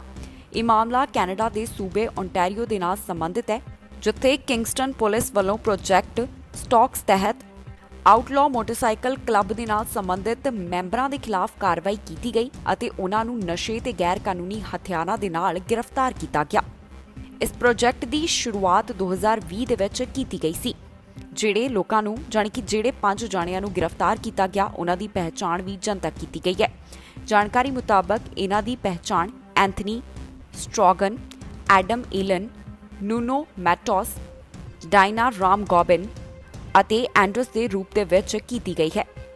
ਇਸ ਸੰਬੰਧੀ ਜੋ ਹੋਰ ਜਾਣਕਾਰੀ ਸਾਹਮਣੇ ਆਈ ਹੈ ਉਸ ਦੇ ਮੁਤਾਬਕ 24 ਅਪ੍ਰੈਲ 2021 ਨੂੰ ਕਿੰਗਸਟਨ ਪੁਲਿਸ ਦੀ ਐਮਰਜੈਂਸੀ ਰਿਸਪੌਂਸ ਯੂਨਿਟ ਅਤੇ Ontario provincial police tactics and rescue unit ਦੇ ਮੈਂਬਰਾਂ ਨੇ ਕੇਂਦਰੀ ਕਿੰਗਸਟਨ ਦੇ 2 ਵਿਅਕਤੀਆਂ ਤੇ ਸਰਚ ਵਾਰੰਟ ਅਤੇ ਵਿਲਟਨ ਸ਼ਹਿਰ ਦੇ ਆਊਟਲਾਅ ਮੋਟਰਸਾਈਕਲ ਕਲੱਬ ਖਿਲਾਫ ਵਾਰੰਟ ਜਾਰੀ ਕੀਤੇ ਗਏ ਸਨ। ਇਸ ਦੌਰਾਨ ਪੁਲਿਸ ਵੱਲੋਂ ਫੈਂਟਾਨਿਲ, ਕੋਕੇਨ ਅਤੇ ਹੋਰ ਵੀ ਕਈ ਨਸ਼ੇ ਦੀਆਂ ਚੀਜ਼ਾਂ ਬਰਾਮਦ ਕੀਤੀਆਂ ਗਈਆਂ ਸਨ। ਇਸ ਦੇ ਨਾਲ ਹੀ ਇਹਨਾਂ ਕੋਲੋਂ ਹਥਿਆਰ ਵੀ ਬਰਾਮਦ ਹੋਏ। ਸਰੀ ਆਰਸੀਐਮਪੀ ਵੱਲੋਂ ਕ੍ਰਾਈਮ ਦੇ ਨਾਲ ਸੰਬੰਧਿਤ ਜਾਣਕਾਰੀ ਦਿੱਤੀ ਗਈ, ਜਿੱਥੇ ਉਹਨਾਂ ਨੇ ਦੱਸਿਆ ਕਿ ਸਰੀ ਦੇ ਵਿੱਚ ਪਿਛਲੇ ਸਾਲ ਦੇ ਮੁਕਾਬਲੇ ਜਿਹੜੇ ਹਿੰਸਕ ਅਪਰਾਧ ਨੇ ਉਹ ਘੱਟ ਹੋਏ, ਜਿਸ ਦੇ ਵਿੱਚ ਪਿਛਲੇ ਸਾਲ ਮੁਕਾਬਲੇ ਇਸ ਵਾਰ 11% ਦਾ ਘਾਟਾ ਦੇਖਣ ਨੂੰ ਮਿਲਿਆ। ਬਾਕੀ ਹੋਰ ਵੀ ਜਿਹੜੇ ਕ੍ਰਾਈਮਸ ਨੇ ਉਹਨਾਂ ਨਾਲ ਸੰਬੰਧਿਤ ਜਾਣਕਾਰੀ ਵੀ ਸਾਂਝੀ ਕੀਤੀ ਗਈ ਹੈ। ਸਰੀ ਆਰਸੀਐਮਪੀ ਵੱਲੋਂ ਹਿੰਸਕ ਅਪਰਾਧਾਂ ਸੰਬੰਧੀ ਖਾਸ ਜਾਣਕਾਰੀ ਸਾਂਝੀ ਕੀਤੀ ਗਈ ਹੈ, ਜਿੱਥੇ ਉਹਨਾਂ ਨੇ ਦੱਸਿਆ ਕਿ ਸਰੀ ਦੇ ਵਿੱਚ ਵਾਇਲੈਂਟ ਕ੍ਰਾਈਮ 11% ਘੱਟ ਹੋਏ ਹਨ। ਅਜਿਹਾ 2021 ਦੇ ਪਹਿਲੇ 3 ਮਹੀਨਿਆਂ ਦੇ ਵਿੱਚ ਦੇਖਿਆ ਗਿਆ। ਸਰੀ ਆਰਸੀਐਮਪੀ ਵੱਲੋਂ ਇਹਨਾਂ ਅੰਕੜਿਆਂ ਦੀ ਤੁਲਨਾ ਪਿਛਲੇ ਸਾਲ ਦੇ ਮੁਕਾਬਲੇ ਕੀਤੀ ਗਈ, ਜਿਸ ਤੋਂ ਬਾਅਦ ਉਹਨਾਂ ਨੇ ਇਹ ਅਹਿਮ ਜਾਣਕਾਰੀ ਸਾਂਝੀ ਕੀਤੀ ਹੈ। 2021 ਦੇ ਪਹਿਲੇ ਕੁਆਰਟਰ ਦੇ ਦੌਰਾਨ ਇੱਥੇ 1695 ਕੇਸ ਸਾਹਮਣੇ ਆਏ, ਜੋ ਕਿ 2020 ਦੇ ਪਹਿਲੇ ਕੁਆਰਟਰ ਦੇ ਵਿੱਚ 1915 ਸਨ। ਇਸ ਸਭ ਨੂੰ ਮਿਲਾ ਕੇ ਦੇਖਿਆ ਗਿਆ ਕਿ ਕ੍ਰਿਮੀਨਲ ਕੋਡ ਆਫੈਂਸਸ ਦੇ ਵਿੱਚ 21% ਦੀ ਕਮੀ ਆਈ ਹੈ, ਜੋ ਕਿ ਪਹਿਲਾਂ 11,151 ਸੀ ਅਤੇ ਹੁਣ 8,846 ਹੋ ਗਏ। ਇਸ ਦੇ ਨਾਲ ਹੀ ਜਿਹੜੇ ਪ੍ਰਾਪਰਟੀ ਦੇ ਨਾਲ ਸੰਬੰਧਿਤ ਕ੍ਰਾਈਮ ਸਨ ਉਹ ਵੀ 28% ਘੱਟ ਹੋਏ ਨੇ। ਰੋਬਰੀ ਵਾਲੇ ਕ੍ਰਾਈਮਸ ਦੇ ਵਿੱਚ 41% ਕਮੀ ਦੇਖੀ ਗਈ। ਇਹ ਸਾਰੀ ਜਾਣਕਾਰੀ ਸਰੀ ਆਰਸੀਐਮਪੀ ਵੱਲੋਂ ਸਾਂਝੀ ਕੀਤੀ ਗਈ ਹੈ। ਉਹਨਾਂ ਦੱਸਿਆ ਕਿ 2021 ਦੇ ਪਹਿਲੇ ਕੁਆਰਟਰ ਦੌਰਾਨ ਉਹਨਾਂ ਨੂੰ 46,545 ਦੇ ਕਰੀਬ ਮਦਦ ਸੰਬੰਧੀ ਕਾਲਸ ਆਈਆਂ। ਇਹਨਾਂ ਵਿੱਚੋਂ 1,813 ਮੈਂਟਲ ਹੈਲਥ ਦੇ ਨਾਲ ਸੰਬੰਧਿਤ ਸਨ, 207 ਡਰੱਗ ਓਵਰਡੋਜ਼ ਅਤੇ 694 ਉਹ ਸਨ ਜਿਹੜੀਆਂ ਕਿ ਕਿਸੇ ਗੁਆਚੇ ਹੋਏ ਦੇ ਬਾਰੇ ਜਾਣਕਾਰੀ ਸੀ। ਕਿਊਬੈਕ ਦੇ ਵਿੱਚ ਬਾਰ ਅਤੇ ਰੈਸਟੋਰੈਂਟ ਦੇ ਨਾਲ ਸੰਬੰਧਿਤ ਜਿਹੜੇ ਲੋਕ ਨੇ ਉਹਨਾਂ ਵੱਲੋਂ ਮੰਗ ਕੀਤੀ ਜਾ ਰਹੀ ਹੈ ਕਿ ਜਿਨ੍ਹਾਂ ਲੋਕਾਂ ਨੂੰ ਵੈਕਸੀਨ ਸ਼ਾਟ ਲੱਗ ਚੁੱਕੇ ਨੇ, ਜਾਣੀ ਕਿ ਜਿਨ੍ਹਾਂ ਨੂੰ ਕੋਵਿਡ-19 ਵੈਕਸੀਨ ਦਾ ਪਹਿਲਾ ਸ਼ਾਟ ਵੀ ਲੱਗ ਚੁੱਕਿਆ ਹੈ, ਉਹਨਾਂ ਵਾਸਤੇ ਬਾਰ ਅਤੇ ਰੈਸਟੋਰੈਂਟ ਖੋਲ੍ਹਣ ਦੀ ਪਰਮਿਸ਼ਨ ਜਾਣੀ ਕਿ ਇਜਾਜ਼ਤ ਦਿੱਤੀ ਜਾਵੇ। ਇਸ ਖਬਰ ਦੇ ਵਿੱਚ ਜਾਣਕਾਰੀ ਤੁਹਾਡੇ ਨਾਲ ਸਾਂਝੀ ਕਰਾਂਗੇ ਕਿ ਕੈਨੇਡਾ ਦੇ ਕਿਸ ਹਿੱਸੇ ਤੋਂ ਕਿੰਨੇ ਕਰੋਨਾ ਵਾਇਰਸ ਦੇ ਮਾਮਲੇ ਸਾਹਮਣੇ ਆਏ। ਨਾਲ ਦੀ ਨਾਲ ਦੱਸਾਂਗੇ ਕਿ ਇਸ ਸਮੇਂ ਕੈਨੇਡਾ ਦੇ ਵਿੱਚ ਕੀ ਹਨ ਕਰੋਨਾ ਵਾਇਰਸ ਦੇ ਮੌਜੂਦਾ ਹਾਲਾਤ। ਕਿਊਬੈਕ ਦੇ ਵਿੱਚ ਬਾਰ ਅਤੇ ਰੈਸਟੋਰੈਂਟ ਵਾਲੇ ਮੰਗ ਕਰ ਰਹੇ ਹਨ ਕਿ ਇੱਥੇ ਜਿਹੜੇ ਲੋਕਾਂ ਨੂੰ ਕਰੋਨਾ ਵੈਕਸੀਨ ਲੱਗ ਚੁੱਕੀ ਹੈ ਉਹਨਾਂ ਦੇ ਵਾਸਤੇ ਬਾਰ ਅਤੇ ਰੈਸਟੋਰੈਂਟ ਖੋਲ੍ਹਣ ਦੀ ਇਜਾਜ਼ਤ ਦਿੱਤੀ ਜਾਵੇ। ਇਹਨਾਂ 2 ਗਰੁੱਪਾਂ ਵੱਲੋਂ ਕਿਊਬੈਕ ਦੇ ਪ੍ਰੀਮੀਅਰ ਤੋਂ ਇਹ ਮੰਗ ਕੀਤੀ ਜਾ ਰਹੀ ਹੈ। ਇਹਨਾਂ ਵੱਲੋਂ ਲਗਾਤਾਰ ਇਹ ਗੱਲ ਕਹੀ ਜਾ ਰਹੀ ਹੈ ਕਿ ਕਰੋਨਾ ਵਾਇਰਸ ਦੇ ਚੱਲਦਿਆਂ ਜਿਹੜੇ ਬਾਰ ਅਤੇ ਰੈਸਟੋਰੈਂਟ ਬੰਦ ਪਏ ਹਨ ਉਹਨਾਂ ਨੂੰ ਕਾਫੀ ਜ਼ਿਆਦਾ ਘਾਟਾ ਸਹਿਣਾ ਪੈ ਰਿਹਾ ਹੈ। ਤੇ ਦੂਜੇ ਪਾਸੇ ਕਿਊਬੈਕ ਤੋਂ ਇਹ ਵੀ ਜਾਣਕਾਰੀ ਸਾਹਮਣੇ ਆਈ ਹੈ ਜਿੱਥੇ ਲੋਕਾਂ ਦੇ ਵਿੱਚ ਕੋਵਿਡ-19 ਵੈਕਸੀਨ ਨੂੰ ਲੈ ਕੇ ਕਾਫੀ ਉਤਸ਼ਾਹ ਦੇਖਣ ਨੂੰ ਮਿਲ ਰਿਹਾ ਹੈ। ਕਿਊਬੈਕ ਵੱਲੋਂ ਅਗਲੇ 2 ਹਫ਼ਤਿਆਂ ਦੌਰਾਨ ਆਪਣੇ ਨਵੇਂ ਵੈਕਸੀਨੇਸ਼ਨ ਪਲਾਨ ਦੀ ਸ਼ੁਰੂਆਤ ਕੀਤੀ ਜਾ ਰਹੀ ਹੈ। ਇਸ ਸਮੇਂ 50 ਸਾਲ ਅਤੇ ਇਸ ਤੋਂ ਵੱਧ ਉਮਰ ਵਾਲਿਆਂ ਨੂੰ ਵੈਕਸੀਨ ਲਗਾਈ ਜਾ ਰਹੀ ਹੈ।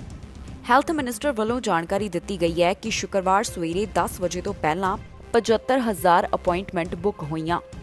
ਇਸ ਦੇ ਨਾਲ ਹੀ ਜੇਕਰ ਕੈਨੇਡਾ ਦੇ ਵੱਖ-ਵੱਖ ਹਿੱਸਿਆਂ ਤੋਂ ਕਰੋਨਾ ਵਾਇਰਸ ਦੇ ਮਾਮਲਿਆਂ ਦੀ ਗੱਲ ਕੀਤੀ ਜਾਵੇ ਤਾਂ ਓਨਟਾਰੀਓ ਤੋਂ 3,000 ਤੋਂ ਜ਼ਿਆਦਾ ਮਾਮਲੇ ਸਾਹਮਣੇ ਆਏ।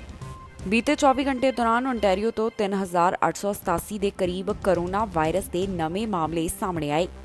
ਟੋਰਾਂਟੋ ਤੋਂ 1,331, ਪੀਲ ਰੀਜਨ ਤੋਂ 871, ਯਾਰਕ ਰੀਜਨ ਤੋਂ 267, ਡਰਹਮ ਤੋਂ 208 ਮਾਮਲਿਆਂ ਦੀ ਪੁਸ਼ਟੀ ਹੋਈ ਹੈ। ਕਿਊਬੈਕ ਤੋਂ 1,041 ਕਰੋਨਾ ਵਾਇਰਸ ਦੇ ਮਾਮਲੇ ਅਤੇ ਨਾਲ ਹੀ 13 ਮੌਤਾਂ ਦਰਜ ਕੀਤੀਆਂ ਗਈਆਂ। ਹੁਣ ਤੱਕ ਇੱਥੇ 3,49,773 ਦੇ ਕਰੀਬ ਮਾਮਲੇ ਸਾਹਮਣੇ ਆ ਚੁੱਕੇ ਨੇ ਅਤੇ ਹੁਣ ਤੱਕ 10,926 ਲੋਕਾਂ ਦੀ ਜਾਂਚ ਆ ਚੁੱਕੀ ਹੈ। ਹਸਪਤਾਲ ਦੇ ਵਿੱਚ 592 ਦੇ ਕਰੀਬ ਮਰੀਜ਼ ਹਨ, ਜਿਨ੍ਹਾਂ ਵਿੱਚੋਂ 164 ਇੰਟੈਂਸਿਵ ਕੇਅਰ ਅਧੀਨ ਹਨ। ਮੈਨੀਟੋਬਾ ਦੇ ਵਿੱਚ ਇੱਕ ਹੋਰ ਕਰੋਨਾ ਵੇਰੀਐਂਟ ਦੇ ਨਾਲ ਸੰਬੰਧਿਤ ਮੌਤ ਦੀ ਪੁਸ਼ਟੀ ਹੋਈ ਹੈ। ਨਾਲ ਹੀ ਦੱਸ ਦਈਏ ਕਿ 24 ਘੰਟਿਆਂ ਦੌਰਾਨ ਇੱਥੇ 295 ਨਵੇਂ ਮਾਮਲੇ ਸਾਹਮਣੇ ਆਏ। ਕੈਨੇਡਾ ਤੋਂ ਹੁਣ ਤੱਕ 1.22 ਮਿਲੀਅਨ ਦੇ ਕਰੀਬ ਕੁੱਲ ਮਾਮਲੇ ਸਾਹਮਣੇ ਆ ਚੁੱਕੇ ਨੇ। 24,208 ਦੇ ਕਰੀਬ ਜਾਨਾਂ ਜਾ ਚੁੱਕੀਆਂ ਹਨ। ਇਸ ਦੇ ਨਾਲ ਹੀ 1.11 ਮਿਲੀਅਨ ਦੇ ਕਰੀਬ ਕੈਨੇਡਾ ਦੇ ਵਿੱਚ ਰਿਕਵਰਡ ਕੇਸ ਹਨ। ਇਸ ਦੇ ਨਾਲ ਹੀ ਜਾਂਦੇ ਇੱਕ ਵਾਰ ਫਿਰ ਤੋਂ ਝਾਤ ਮਾਰਦੇ ਹਾਂ ਅੱਜ ਦੀਆਂ ਚੋਣ ਦੀਆਂ ਖਬਰਾਂ ਦੇ ਉੱਪਰ। ਓਨਟਾਰੀਓ ਨੇ ਕੀਤੀ ਅੰਤਰਰਾਸ਼ਟਰੀ ਵਿਦਿਆਰਥੀਆਂ ਦੇ ਉੱਪਰ ਰੋਕ ਦੀ ਮੰਗ। ਟਰੂਡੋ ਨੇ ਕਿਹਾ ਨਹੀਂ ਲੱਗੇਗੀ ਅੰਤਰਰਾਸ਼ਟਰੀ ਵਿਦਿਆਰਥੀਆਂ ਦੇ ਉੱਪਰ ਰੋਕ। ਟੋਰਾਂਟੋ ਦੇ ਪੰਜਾਬੀ ਨੌਜਵਾਨ ਨੇ ਕੀਤੀ ਖੁਦਕੁਸ਼ੀ। ਇਮੀਗ੍ਰੇਸ਼ਨ ਸੰਬੰਧੀ ਮੁਸ਼ਕਲਾਂ ਕਾਰਨ ਕੀਤੀ ਖੁਦਕੁਸ਼ੀ। ਕੈਲੀਫੋਰਨੀਆ ਦੇ ਪੰਜਾਬੀ ਜੋੜੇ ਦਾ ਘਾਰਾ ਡਰੱਗ ਤਸਕਰੀ ਮਾਮਲੇ ਦੇ ਵਿੱਚ ਪਾਇਆ ਗਿਆ ਦੋਸ਼ੀ। ਬ੍ਰਿਟਿਸ਼ ਕੋਲੰਬੀਆ ਦੇ ਵਿੱਚ ਯਾਤਰਾ ਕਰਨ ਵਾਲੇ ਸਾਵਧਾਨ, ਹੁਣ BC ਦੇ ਵਿੱਚ ਲੱਗਣਗੇ ਨਾਕੇ। ਅਗਲੇ ਹਫ਼ਤੇ ਸ਼ੁਰੂ ਹੋਣਗੇ PR ਪ੍ਰੋਗਰਾਮ, 90,000 ਦੀ ਖੁੱਲੇਗੀ ਕਿਸਮਤ। BC ਵਾਸੀਆਂ ਨੇ ਲੱਭਿਆ ਹੋਟਲ ਕੁਆਰੰਟੀਨ ਤੋਂ ਬਚਣ ਦਾ ਤਰੀਕਾ। ਹੁਣ ਲੋਕ ਕੈਨੇਡਾ ਦੇ ਵਿੱਚ ਬਾਰਡਰ ਰਾਹੀਂ ਹੋਣ ਲੱਗੇ ਦਾਖਲ। ਖਬਰਾਂ ਦੇ ਇਸ ਬੁਲੇਟਿਨ ਦੇ ਵਿੱਚ ਇੰਨਾ ਹੀ। ਨਵੀਆਂ ਤੇ ਤਾਜ਼ੀਆਂ ਖਬਰਾਂ ਲੈ ਕੇ ਫਿਰ ਤੋਂ ਹਾਜ਼ਰ ਹੋਵਾਂਗੇ। ਫਿਲਹਾਲ ਮੈਨੂੰ ਇੰਦਰਪ੍ਰੀਤ ਕੌਰ ਪੰਨੂ ਨੂੰ ਦਿਓ ਇਜਾਜ਼ਤ ਤੇ ਤੁਸੀਂ ਵੇਖਦੇ ਰਹੋ TV ਪੰਜਾਬ।